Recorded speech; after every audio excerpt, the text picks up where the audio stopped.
A warm welcome to you all to this session. Today in this video I will be discussing about building foundations and basements. First we see what is a building foundation. A structure essentially consists of two parts. As we know, one is superstructure and the other is substructure. Superstructure which is above the plinth level and substructure which is below the plinth level. Substructure is otherwise known as foundation, and this forms the base for any structure. Foundations have the function of spreading the load from the superstructure so that the pressure transmitted to the ground is not of a magnitude such as to cause the ground to fail in shear or to induce settlement of the ground that will cause distortion and structural failure or unacceptable architectural damage. Generally, about 30% of the total construction cost is spent on the foundation. The soil on which the foundation rests is called the foundation soil. Next one, these are all the purposes of foundation.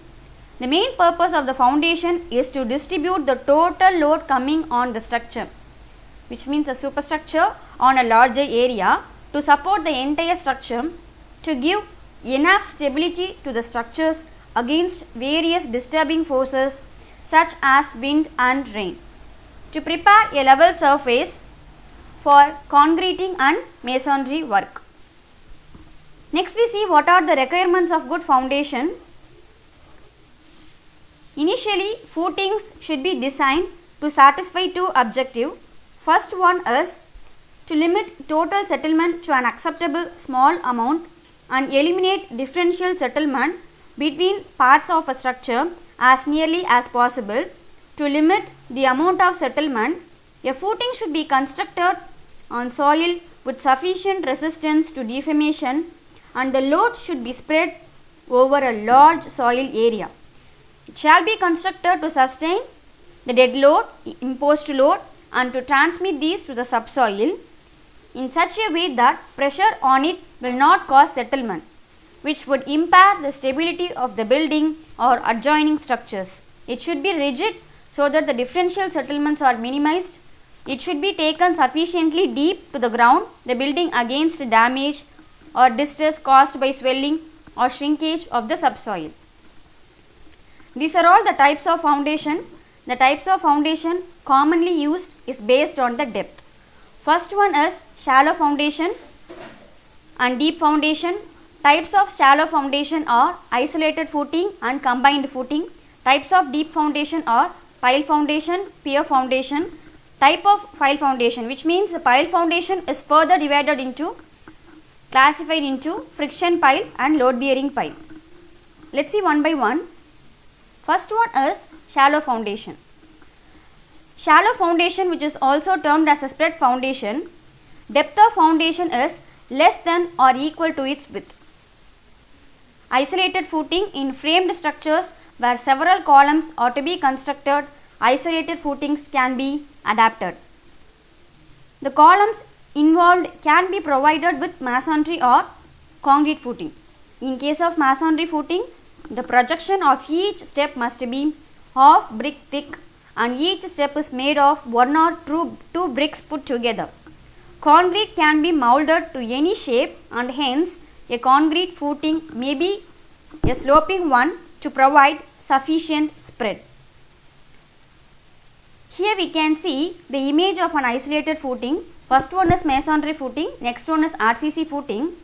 Isolated footing is also termed as pad or spread footings, are commonly used for shallow foundations in order to carry and spread concentrated loads caused, for examples, by the columns or pillars.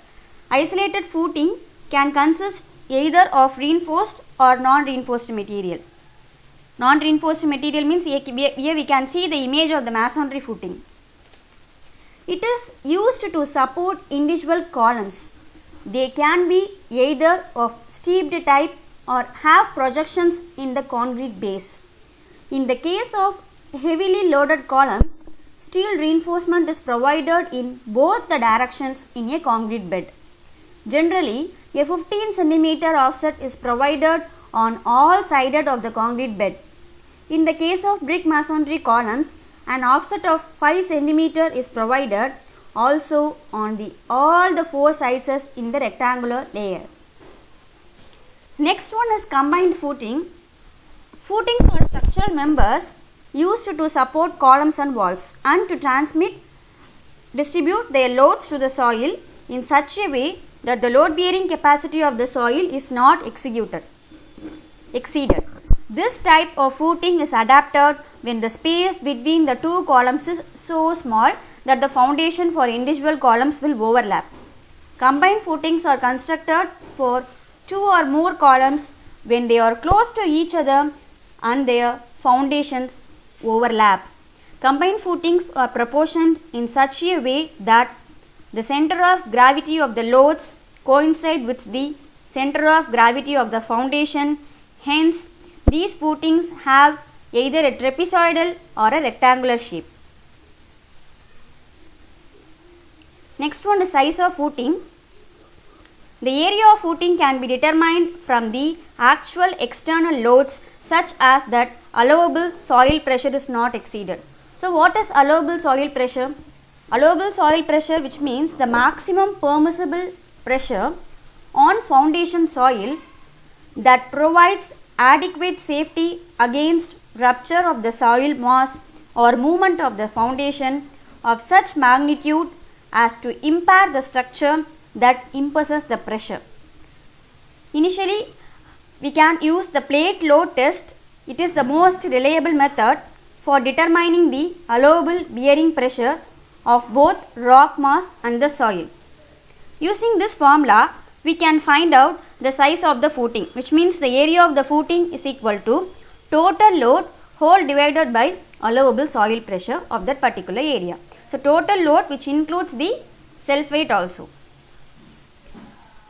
Next, the types of foundation. Deep foundation.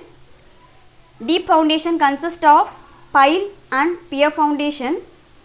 If the depth of footing greater or equal to its width of the footing, it is termed as deep foundation.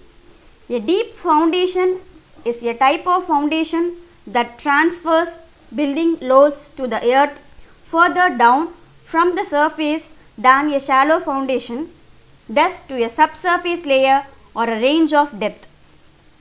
This consists in carrying down through the soil a huge masonry cylinder which may be supported by the sides of soil or may be supported on solid rock, which means hard stratum. Next one is pile foundation. Pile is an element of construction used as foundation. It may be driven in the ground vertically or with some inclination to transfer the load safely. Next one is pile. A slender structural member consisting steel or concrete or timber. In pile foundation, loads are supported in two ways.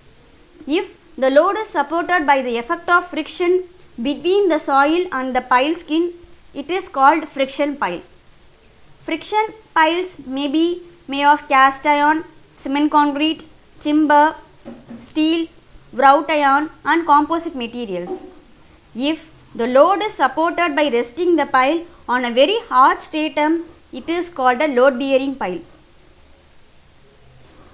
It is installed in the ground to transfer the structural loads to soils at some significant depth below the base of the structure. Load bearing piles are steel sheet piles, concrete piles or maybe timber piles. Next one is pile cap. Here we can see the images of the pile cap. Pile caps are nothing but thick slabs used to tie a group of piles together to support and transmit column loads to the pile. So the next topic is basement. The primary functional requirements of walls below the ground may be summarized as structural stability, durability, moisture exclusion and buildability.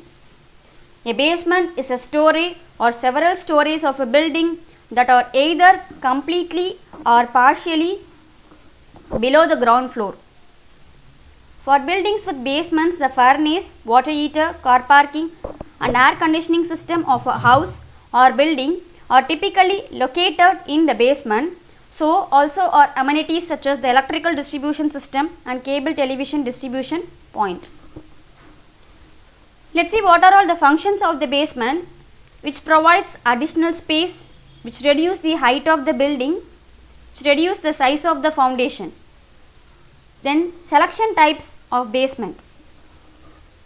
Level of groundwater on site. Tanked basements are familiar technology.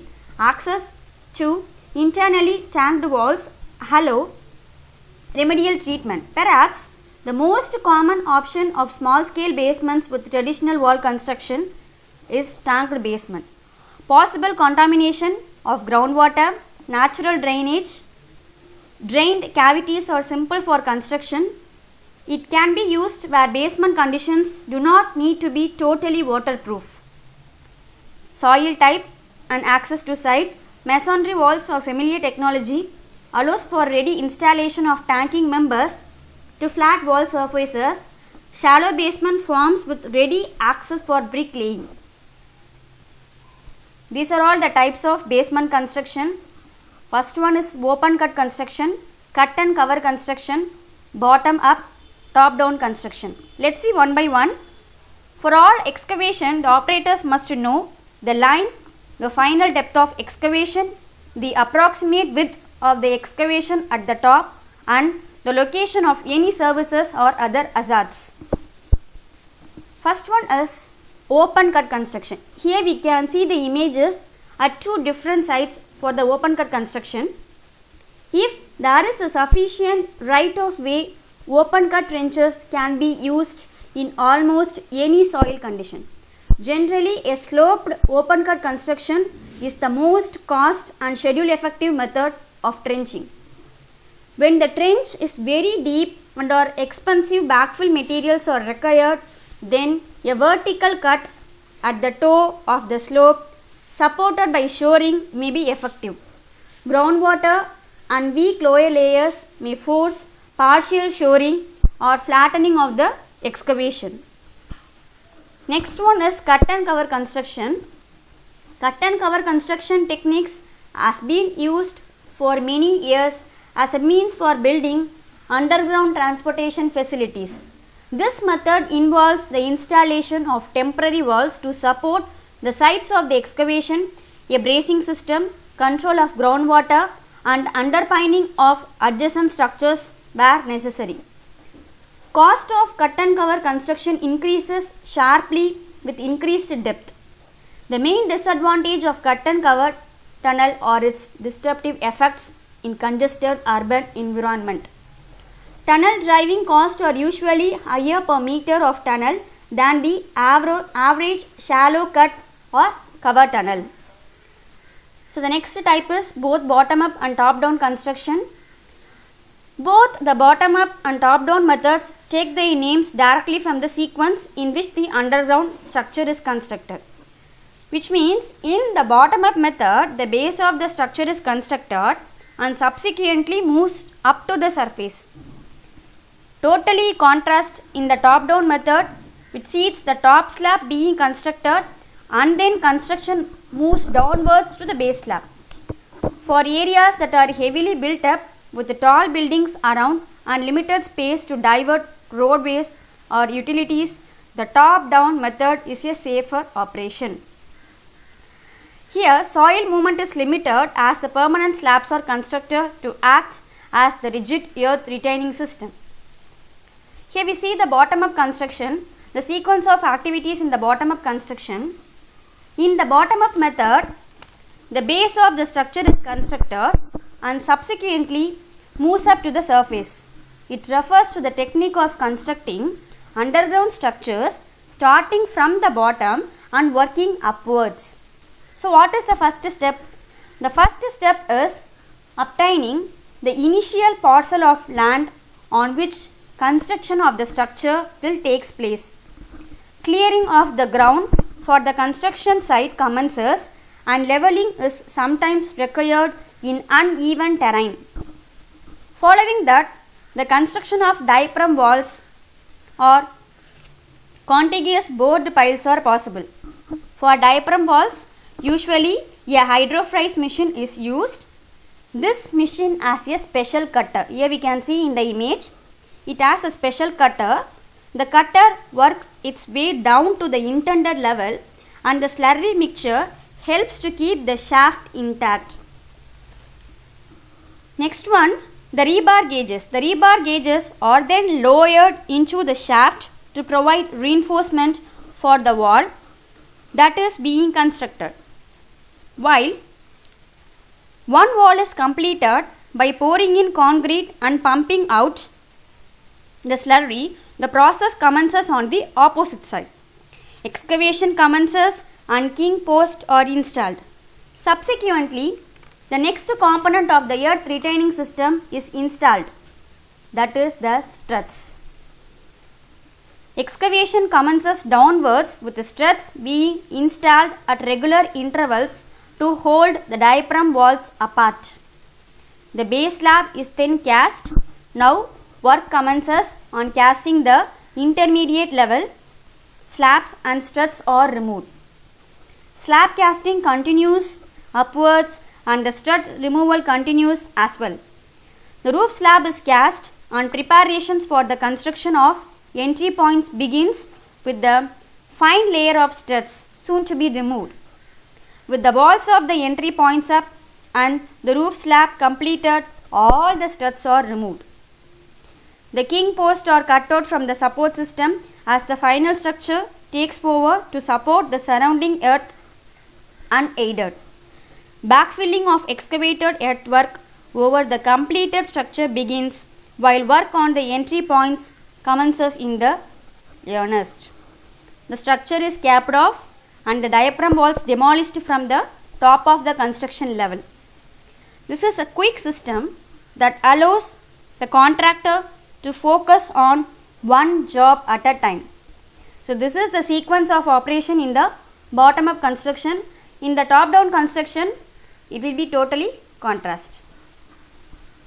Hope you all understand what is a foundation and its types and its purpose, and what are the basements and its classification of basement and its sequence of operations. Thank you all for your pleasant listening. Once again, thank you.